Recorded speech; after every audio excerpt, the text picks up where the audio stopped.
So this morning, we're looking at the story of Elijah as we continue to walk our way through the scriptures, through the Bible. The Bible tells us that Elijah lived 8 centuries, before Jesus Christ was ever born. And the Bible tells us that he lived in a very dark time in the history of ancient Israel, during the reign of a king by the name Ahab. Ahab was the son of a guy called Omri.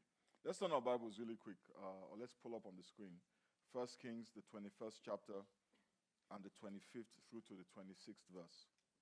And this is God telling us what he thought of Ahab. This is God's verdict on Ahab. He says, there was never anyone. Touch him and say, there was never anyone. The Bible says there was never anyone like Ahab. Ahab was unique. He stood out. But not for the reasons that we would like to stand out. The Bible says there was never anyone like Ahab who sold himself to do evil in the eyes of the Lord, urged on by Jezebel, his wife. That means that we've seen some evil people in this world, haven't we? The Adolf Hitler, for example, pretty evil guy. The people that stoked the massacres in Cambodia and Rwanda, by any measure, those were pretty evil people. But the Lord said there was never anybody like Ahab. That means that in the eyes of the Lord, Ahab was more evil than any evil that you and I know. That means that when you think about people like Idi Amin, right, they were small potatoes compared to Ahab.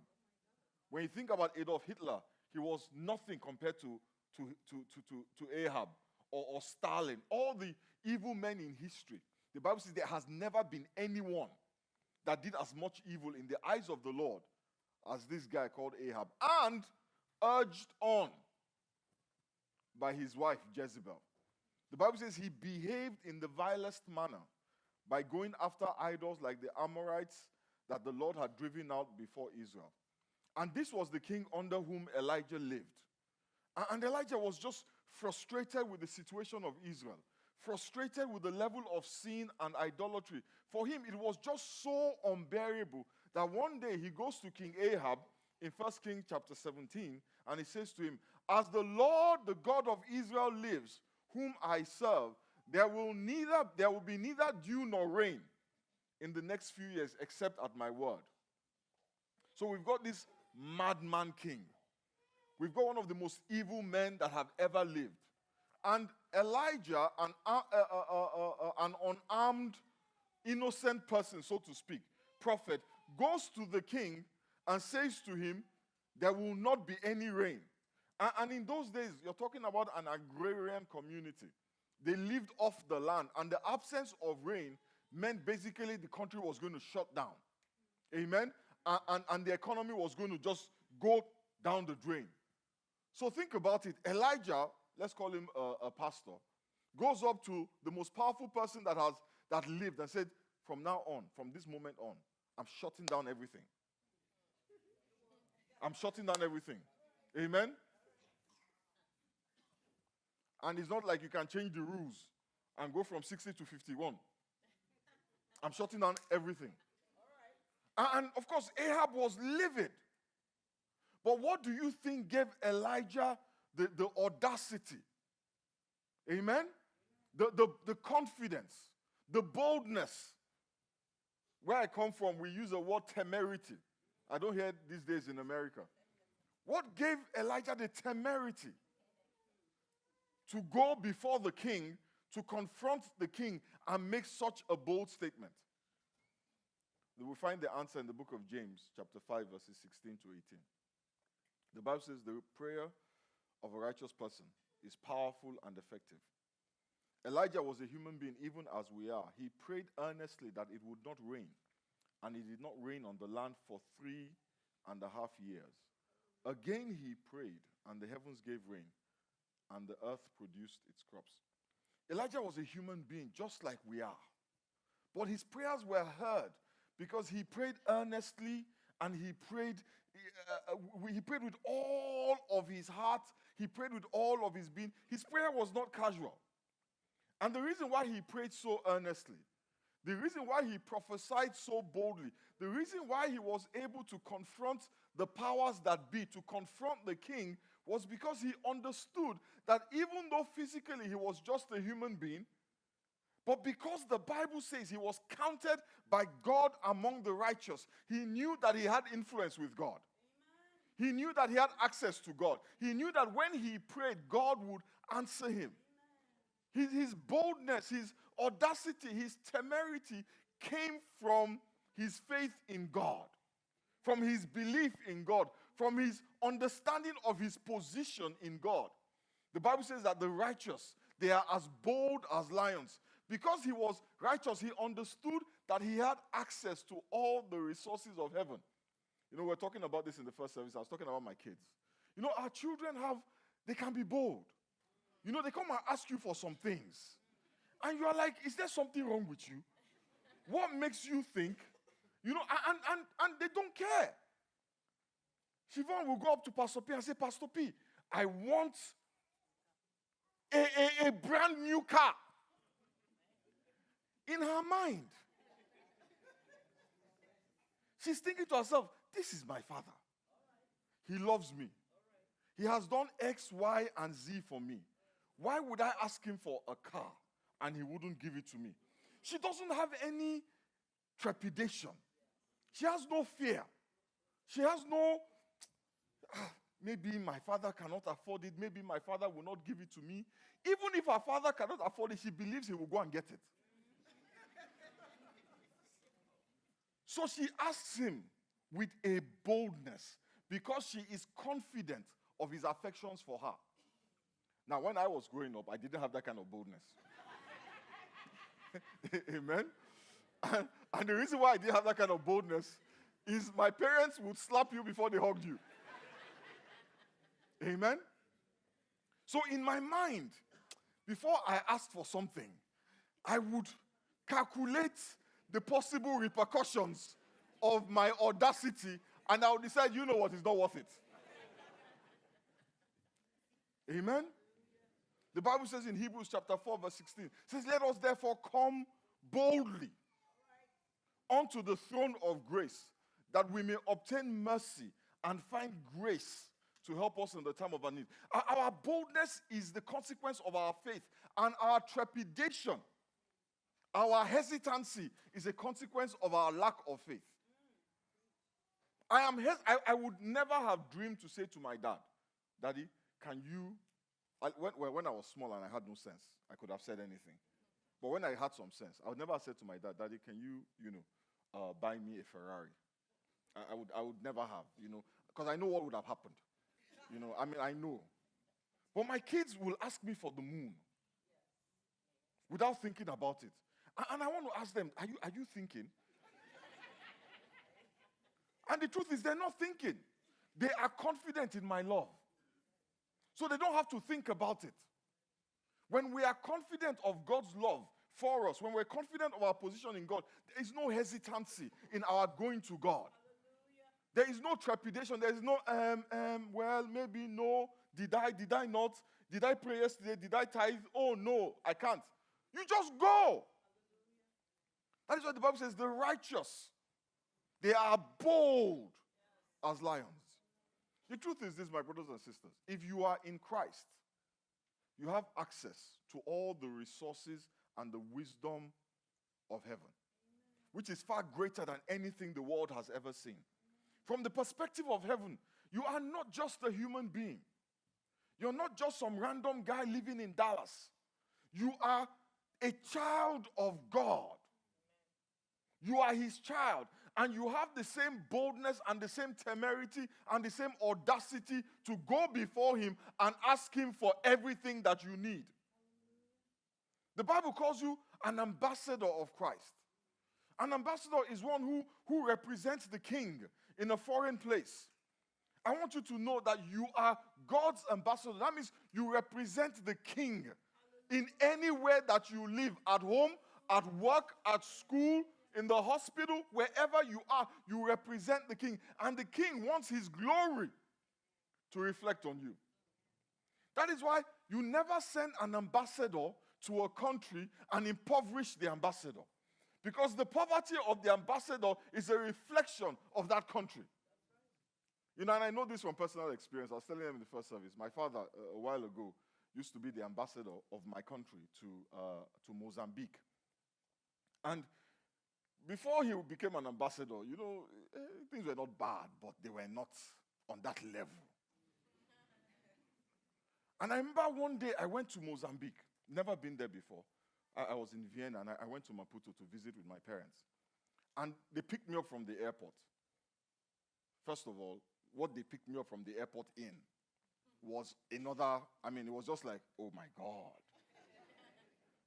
And then they took me to the residence. I was like, oh my God. And then they took me to my room, and I was just speechless. But you know what finally blew my mind? I was tired, so I went to sleep. And because I'd been flying for quite a few hours, it's a long flight from Europe. And you know how you just take off all your clothes and you just throw them everywhere, you know, because you don't even know where the closets are, you know.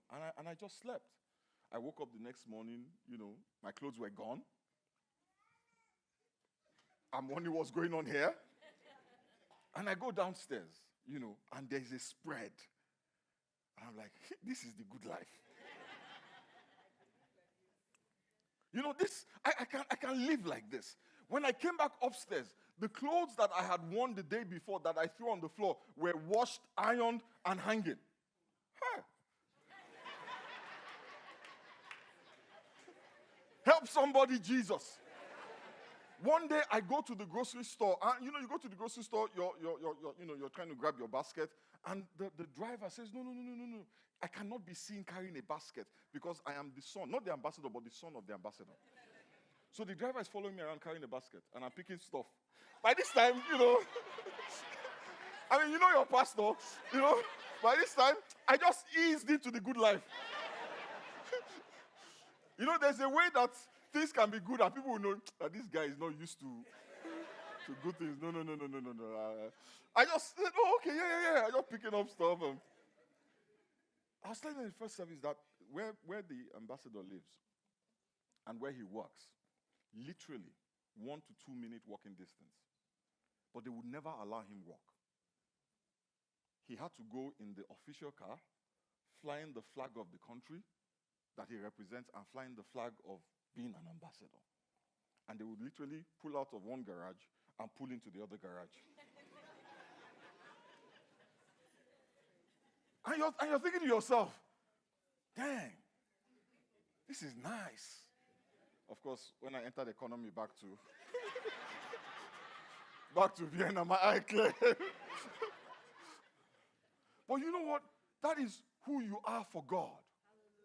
And he's just as invested in making sure that his glory is revealed through you and in you as any country is invested in having the ambassador portray them. You represent the king, and you must have that confidence that your prayer makes an impact. Your prayer has impact on the actions of heaven. And the story of Elijah is proof for us that ordinary people, when they pray, things happen. Amen? So Elijah goes and he challenges Ahab. And Ahab assembles all the prophets of Baal on Mount Carmel. And the reason why was because they couldn't resist the opportunity to defend their God, to defend their faith. Amen? And Elijah turns to all the people who had gathered. And he said to the people who had gathered, he says, if the Lord is God, turn to your neighbor and say, if the Lord is God. Said, if the Lord is God, follow him. But if Baal is God, follow him. And the people said nothing. You know, what follows next was a spectacle that we don't really have the time to go into in detail. But let me just summarize it. The prophets of Baal, thousands of them, a bunch of crazy guys. You know, they went to all sorts of comical, extreme ends to get their God to pay attention to them, to respond to them. They would cut themselves with knives. They were bleeding, cut themselves with, stab themselves with spears. Just madness. Amen?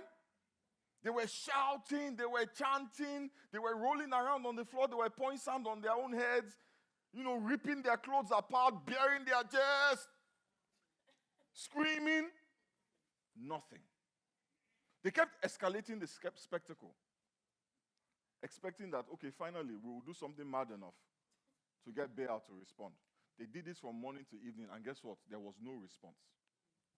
I mean, Elijah was like, started to mess with them. He's like, maybe your God is having diarrhea. Maybe your God is having the trots and he's gone to the restroom. Maybe your God is so tired, he's sleeping. But when it was Elijah's turn to call upon his God, the Bible says in 1 Kings 18, from verses 30 to 31, let's read it together. Then Elijah said to all the people, come here to me. They came to him, and he repaired the altar of the Lord, which had been torn down. He took 12 stones, one for each of the tribes descended from Jacob, to whom the word of the Lord had come, saying, your name shall be Israel. And then in verse 36, Elijah said, Lord, touch him and say, Lord, the God of Abraham, Isaac, and Jacob, and Israel, let it be known today that you are God in Israel, and that I am your servant, and I have done all these things at your command. Answer me, Lord, answer me. So these people will know that you, Lord, are God, and that you are turning their hearts back to them. Back to you. Then the fire of the Lord fell. Don't you say the fire fell? Elijah prayed, and fire what? Fell. And burned up the sacrifice, the wood, the stones, and the soil, and licked up the water in the trench. When all the people saw this, they fell prostrate, and they cried, the Lord, he is God. The Lord, he is God. The New Century Version of the Bible in James 5 verse 16 says, when a believing person prays, great things happen. It doesn't say when just anybody prays. The Bible says Elijah was human. Amen? He was human. He was a man of like passions, just like you and I. Same challenges, same issues. Different century, but just like you and I. But the Bible also says he was righteous. When a righteous person, when a believing person prays, great things happen. So the question then is, am I a believing person? Am I a righteous person? And when we're talking about righteousness, I want us to be clear.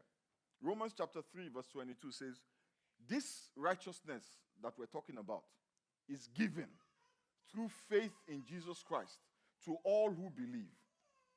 This righteousness that we're talking about is given. It is not earned. It is not worked for. It is what it is given. And what is given is what is a gift. It's not a reward. A reward is given to compensate you for your effort. A gift is given just because. It says, this is given through faith in Jesus Christ to all who believe. To all who believe. Let's talk about belief for a minute. There are many people in church today who believe all sorts of things.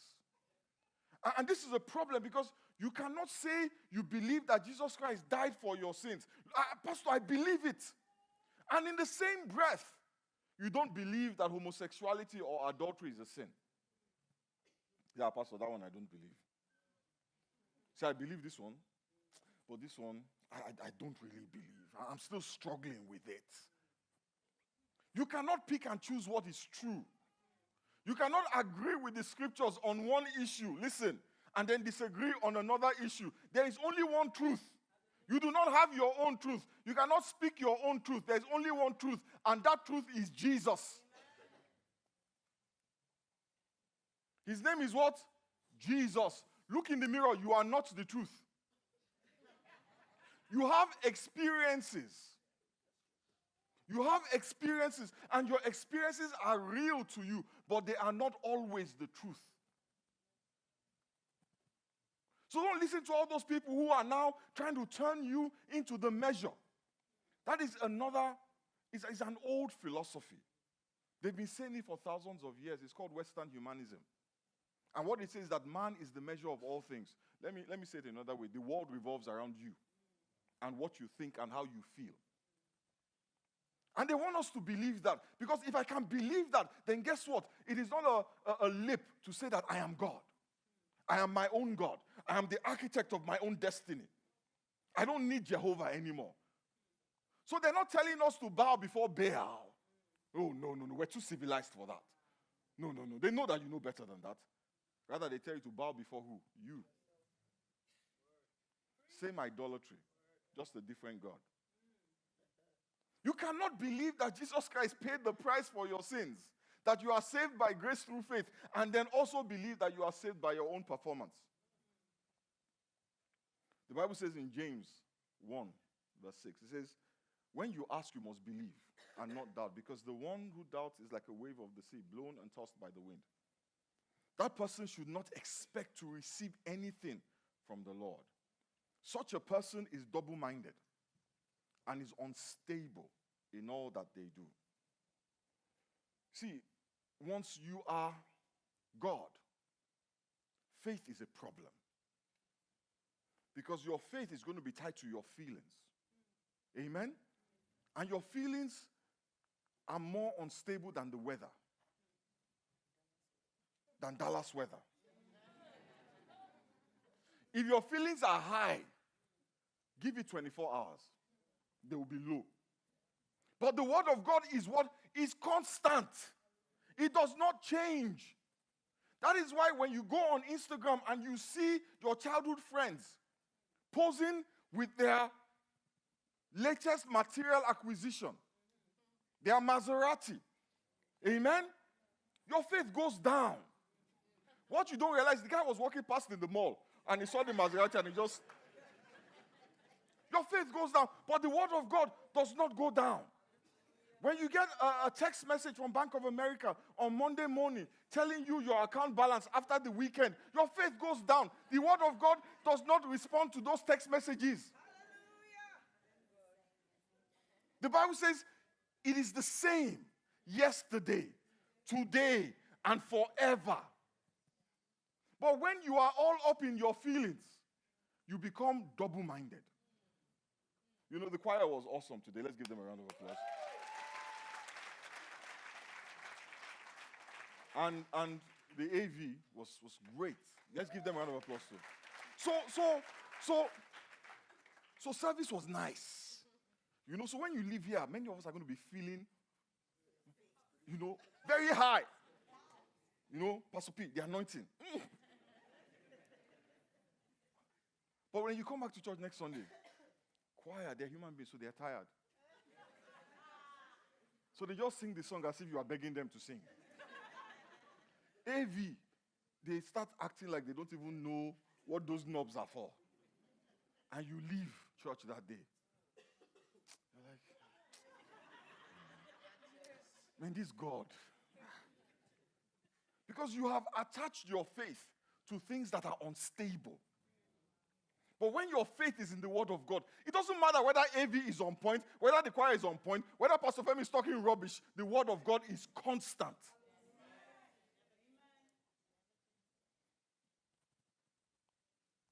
You know, the Bible is either the word of God or it is not the word of God.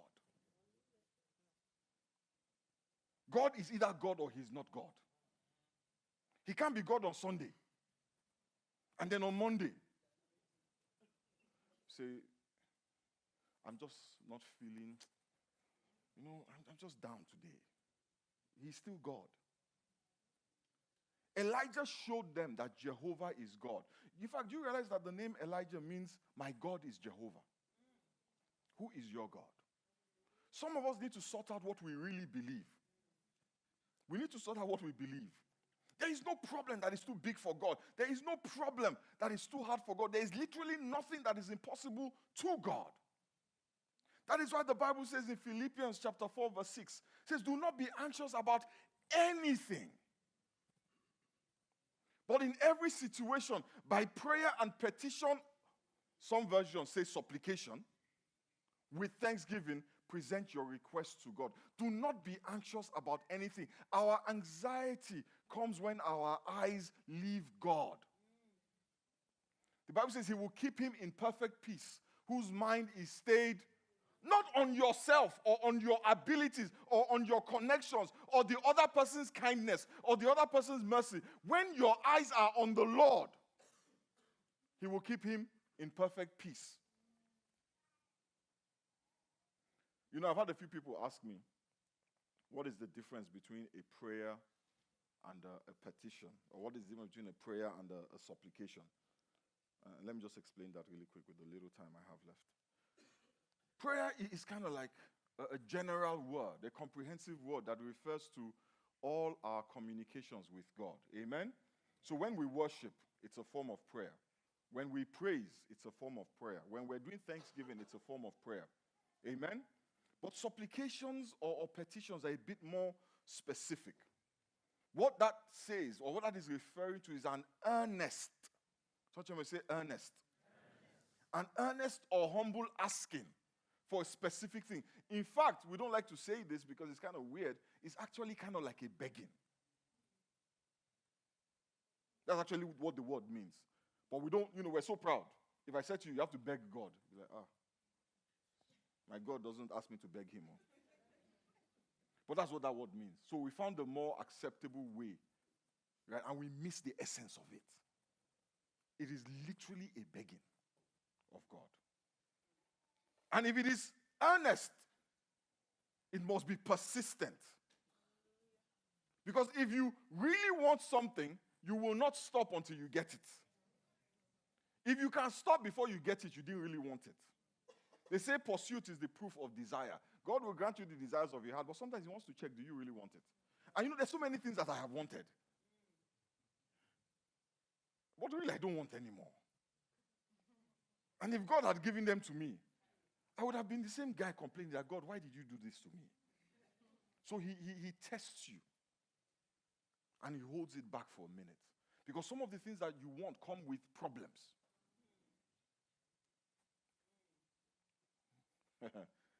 If it is earnest, it must be persistent. And if it is earnest, it must be humble. What that means is that you must be willing to hear no. I was telling them in the first service, my wife, one day she said to me, babe, can you please help me do, I don't remember what it was, laundry? Do something. Let's say laundry. Can you please help me do the laundry? Take the clothes and put them in the washer. And I looked at her. And I just said, no. I didn't say, what we usually say, okay, I'll do it later, and then you don't do it. Yeah? I just said no. And she was upset. So I'm like, wait.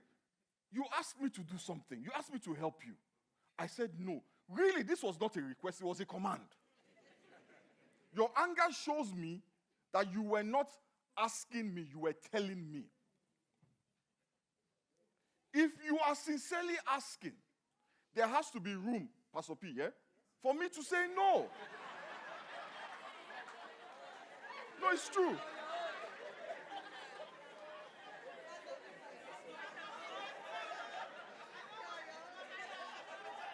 Tolu, your wife is not here.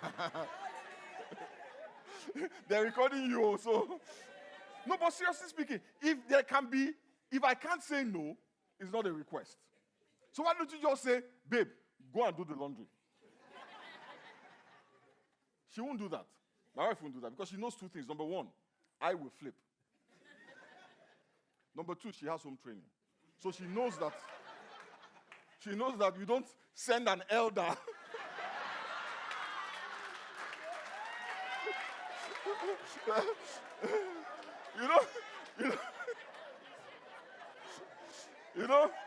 you don't send an elder on errands. Calm down. When it's errand time, I'm an elder. Amen. But that is how we are with God. Humility says that you know that God is sovereign. And he has a will, and he's not your messenger. So when you ask him, he may have other plans. Humility is being open to the other plans. But humility is also trusting in God's love. That he loves you so much that even if he says no, there's no selfish motivation behind it. There's no laziness behind it. He's simply saying no because it is not in your best interest to say yes. Let me quickly show you an example of a prayer and an example of a supplication. In Matthew chapter 6, verse 9, Jesus Christ is teaching the people, the disciples, how to pray. And he said to them, this is then how you should pray. Our Father, hallowed be your name. Our Father in heaven, hallowed be your name, and all of that. If you look through that prayer, and many of us have heard the prayer before, you will see different things in it. You will see some worship. You will see some asking, some thanksgiving. Father, give us our daily bread. You'll see a whole bunch of things in it. But I want to show you quickly an example of a supplication, which is really where I want to land today. In 1 Kings 18, verse 42, the Bible says, so Ahab went off to eat and drink, because Elijah had said to Ahab, rain is going to fall. So Ahab went off to eat and drink, but Elijah climbed to the top of Carmel. He bent down to the ground, and he put his face between his knees. And he said to his, and then he said, and he put his face between his knees. Go and look toward the sea, he told his servant. And the servant went up and looked and said, there is nothing there, he said. 7 times Elijah said, go back. The 7th time the servant reported, a cloud as small as a man's hand is rising from the sea. Elijah put his head between his knees, not to make himself more comfortable, but to shut out all distractions. To shut out the Instagrams, the Facebooks, to shut out all the things that were causing confusion in his brain, so that he could pray for rain to fall. After each session of prayer, after each cycle of prayer, after each season of prayer, he would send his servant to go and check if the prayer had been answered.